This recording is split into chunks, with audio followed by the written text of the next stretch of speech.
ओखा के राजा सोमया माणिक ड्योढ़ी पर बैठे बैठे हाथ में माला लेकर जय रणछोड़ जय रणछोड़ जय रणछोड़ का जाप कर रहे हैं।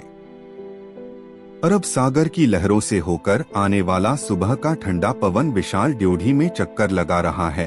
तभी बाहर 20 घोड़ों की प्रतिध्वनि हुई, साथ में आवाज आई, क्या सोमया माणिक हैं न? माला फेरते हुए सोमया माणिक ने गर्दन गली की ओर की। देखा तो मजबूत कंधे वाले बुकानधारी लंबे घोड़े पर बैठे हुए 20 आदमी थे। देखते ही पहचान गए, अरे सालमीर जमादार, आइए भाई आइए। नहीं राजा आना और पलान छोड़ना नहीं हो सकेगा, घोड़े पर से ही बात कर लेनी है। सोमया माणिक बाहर आए और घोड़े की लगाम को पकड़कर कहा, भाई, द्वार पर आए मेहमान ऐसे बात करके मोहल्ले में से ही लौट जाए तो ओखा की इज्जत नहीं जाएगी। नीचे उतरो, जो काम हो वह कहो। सालमीर जमादार नीचे उतरा, सवार भी उतरे। घोड़े अंदर घुड़साल में गए। विशाल दरवाजा पार करके जमादार सालमीर अंदर आया। देखा तो धतूरे के फूल जैसी ड्योढ़ी पर मुट्ठे मुढ़े भर हाथ के गद्दे पर मनमन भर रुई के तकिए डाले गए हैं। जेत पर की लाल सुर्ख जाजिन बिछाई है। बड़े मोहल्ले में ऊंची सी दलान के 8 कमरे और सामने घुड़साल है। मोहल्ले में नागरवेल के पत्तों जैसा हरा भरा नीम का पेड़ हवा का पंखे कर रहा है। ओखा के राजा की यह सादगी देखते हुए जमादार सालमीर गद्दीकिया को टेक कर बैठा। बगल में माणिक बैठे और हाथ में माला ले ली। कहिए भाई, अमर दीवान के जिगरी दोस्त को क्यों कर ओखा आना पड़ा? दीवान कैसे हैं? दीवान जी काका का तो। अरे अमर जी दीवान। हाँ राजा, 8 ही दिन हुए हैं। नवाब की माँ ने नवाब के रिश्ते का कपड़ा देखने के बहाने रात को महल में बुलाकर छत पर जाने वाली सीढ़ी के कमरे में 4 को कहकर दगाबाजी से आंखें बंद करके उस पर हाथ रखकर सोमया माणिक बोले, जय रणछोड़ जय रणछोड़ जय रणछोड़। विरले ही किसी सीप में पकने वाला मोती चला गया। उसका एक हाँ है यहाँ। मेरे ओखा का आदमी अमरजी दीवान के। हाँ, उसका नाम गुलाब सिंह लुहाना है। सलवान हेरोल की पुत्री के साथ ब्याहा है। अमरजी के दोस्त वडोदरा के गायकवाड़ ने उसका मस्तक मंगवाया है। उसका सेनापति सिंधिया खंभालिया में लश्कर लेकर रुका हुआ है। कल सांझ तक नहीं पहुंचा तो गायकवाड़ी फौज ओखा को रौंद डालेगी, कड़वा व्यवहार करेगी। केवल इतना कहने आया हूं, कहकर जमादार सालमीर उठा।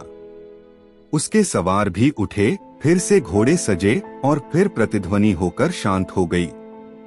सोमया माणिक बहुत देर तक स्थिर बैठे रहे। उनके सिर पर जमादार सालमीर का कहनाम हथौड़े की तरह लग रहा था। गायकवाड़ी फौज कड़वा व्यवहार करेगी। वे उठे और हाथ में माला सहित रणछोड़ राय के मंदिर में आए। आकर पलाथी मारकर रणछोड़ राय की मूर्ति के सम्मुख बैठ गए। बैठकर आंखें बंद करके माला फेरने लगे।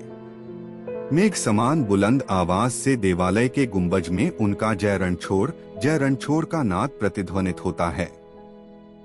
मध्याह्न बीता। वो दोपहर का भोजन करने के लिए नहीं उठते हैं। सांझ हुई, मंदिर में संध्या आरती के दिए जले। आरती हो गई। उस समय वे केवल आरती लेने उठे और वापस बैठ गए। रात हुई, मंदिर के दीपक का तेज मंद होने लगा। चारों तरफ शांति छा गई, मात्र अरब सागर की हल्की गर्जना सुनाई देती है। मध्यरात्रि हो गई और हाथ की माला रोककर रणछोड़ राय के चरण में माथा झुकाकर वे बोले, बाप, कल सांझ को जमादार सालमीर की अवधि पूरी होती है। मुझे क्या करना चाहिए, उसकी प्रेरणा मेरे हृदय में जगाना जगनपिता। कहकर वापस आंखें बंद करके माला फेरने लगे और जाप करने लगे, जय रणछोड़ जय रणछोड़ जय रणछोड़ प्रभात हुआ। पुजारी ने सूर्योदय की आरती कर ली। आरती लेकर सोमया माणेक ज्यों ही हाथ में माला लेने जा रहे थे कि अंतरात्मा में कुछ सूझा और वे मनोमन बोल उठे, ठीक है स्वामी, यह बात ठीक है। और उन्होंने पुकार लगाई, अरे कोई वीरसिंह को बुलाना और थोड़ी देर के लिए मंदिर खाली कर दो। ओखा के राजा की आज्ञा का तुरंत पालन हुआ। मंदिर खाली हो गया। नौकर सोमया माणेक के बड़े पुत्र वीरसिंह माणेक को बुलाने गए। मंदिर में बिल्कुल शांति है। सोमया माणेक हाथ में माला फेर रहे हैं, तभी कान में आवाज आई, बापू। चौंक कर सोमया माणेक ने आवाज की तरफ देखा तो खंभे की आड़ में एक लड़की खड़ी है। क्या है बेटा, तू कौन है? बापू, जिसके लिए आप उपवास पर उतरे हैं, मैं उसकी औरत और सलवान हेरोल की लड़की हूँ। कहो तुम्हें क्या कहना है? और कुछ नहीं बापू, इतना ही कि खुद बाप बेटी को विधवा बनाएगा। पल भर में सब समझकर सोमया माणेक ने कहा, ठीक है बेटा, जाओ, तेरा सुहाग अखंड रहेगा।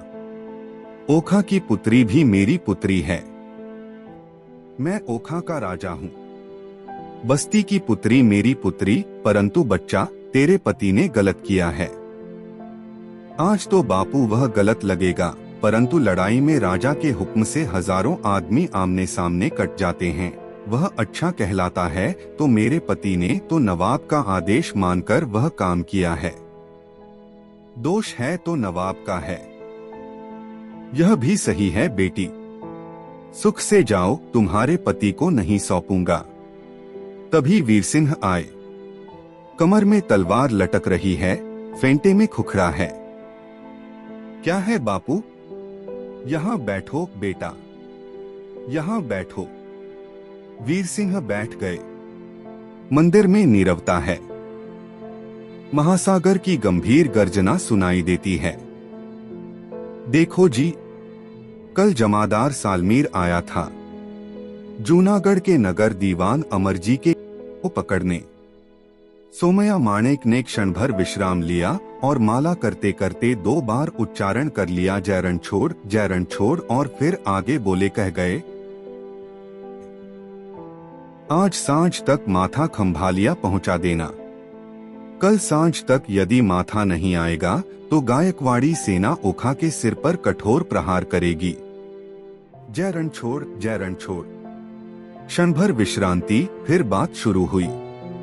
ओखा के सिर पर आफत आई है तो मुझको लगा इसमें मानुषी बुद्धि काम नहीं करेगी। रणछोड़राय की शरण में जाने दो, जो सुझाएंगे सो सही, इसलिए कल से बैठा हूँ।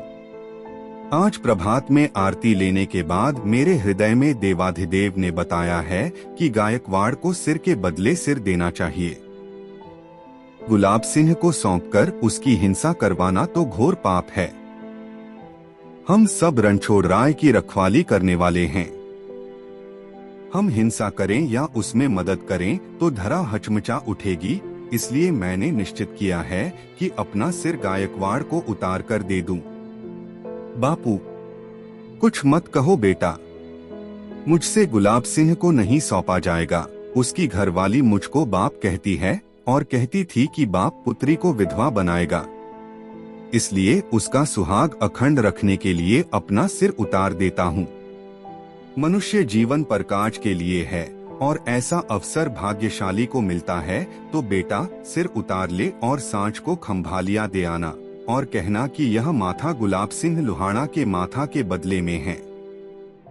अब ओखा को माफ कीजिएगा, कहकर सोमया माणेक ने गर्दन झुकाई। बापू, मेरा पुत्र होकर डरता है। रणछोड़राय की उपस्थिति में प्रहार करो भाई। सूरज दादा अभी आकाश के बीच अपना रथ लाएंगे। चलिए बाप, जीवित रणछोड़, कहकर फिर से गर्दन झुकाई। हाथ में माला के मणके घूमते जा रहे थे। मुंह से जय रणछोड़ के निकलते नाद मंदिर के गुंबज में प्रतिध्वनित होते रहे। तभी बिजली की चमक हुई। एक पल, दूसरे पल में तलवार सर्र करते हुए मस्तक जमीन पर गिरा। लंबी हल्की सी आवाज हुई तो भी जय रणछोड़, जय रणछोड़, जय रणछोड़ का नाद मानो मंदिर की दीवाल दर दीवाल और पत्थर दर पत्थर से प्रकट होता था, प्रतिध्वनि होती थी। लेकर वीरसिंह घर आए। घोड़ा सजा और उस पर पलान से माथे को रुमाल में बांधकर सांझ से पहले ओखा को पार करके खंभालिया आ गया। सिवान में गायकवाड़ के सेनापति सिंधिया की छावनी थी। घोड़े हिनहिना रहे थे, हाथी झूल रहे थे, सांड बोल रहे थे, सान पर हथियार तीक्ष्ण करने की ध्वनि आ रही थी। वीरसिंह सीधे तंबू में ही गया। अंदर सेनापति के साथ अमरजी का पुत्र रुगनाथ जी और जमादार सालमीर बैठे थे। चरोतर प्रदेश के उत्तम तंबाकू का हुक्का गुड़गुड़ा रहा है। लीजिए, यह मस्तक कहकर नीचे रखा। सबकी नजर उस ओर गई और बोल उठे, अरे यह तो सोमैया माणेक का। हाँ, मेरे पिता का मस्तक है। पर उनका मस्तक क्यों? ऐसा गजब क्यों किया? मेरे पिता ने कहा, गायकवाड़ सरकार को मस्तक चाहिए, इसलिए गुलाब सिंह के मस्तक के बदले में मस्तक दिया है। परंतु उनका क्या दोष है? इस तरह से प्राणार्पण का कारण क्या है? दो कारण हैं। एक तो ओखा के राजा के रूप में बस्ती के बेटा बेटी के जीवन का जतन करना, इसलिए गुलाब सिंह को बचाया। दूसरा हिंसा का कारण है। अपने हाथ से दूसरे की पिता कैसे कर सकते हैं? हम तो रणछोड़ राय के रखवाले हैं। इन दो कारणों से उन्होंने अपना ही मस्तक अर्पित करना जरूरी समझा। ये लीजिए जय रणछोड़ कहकर वीरसिंह तंबू से बाहर निकल गया। उसी क्षण गायकवाड़ी सेना ने पड़ाव उठाकर वडोदरा की ओर प्रस्थान किया। ओखा बच गया, गुलाब सिंह बच गया, उसकी औरत का सुहाग अखंड रहा।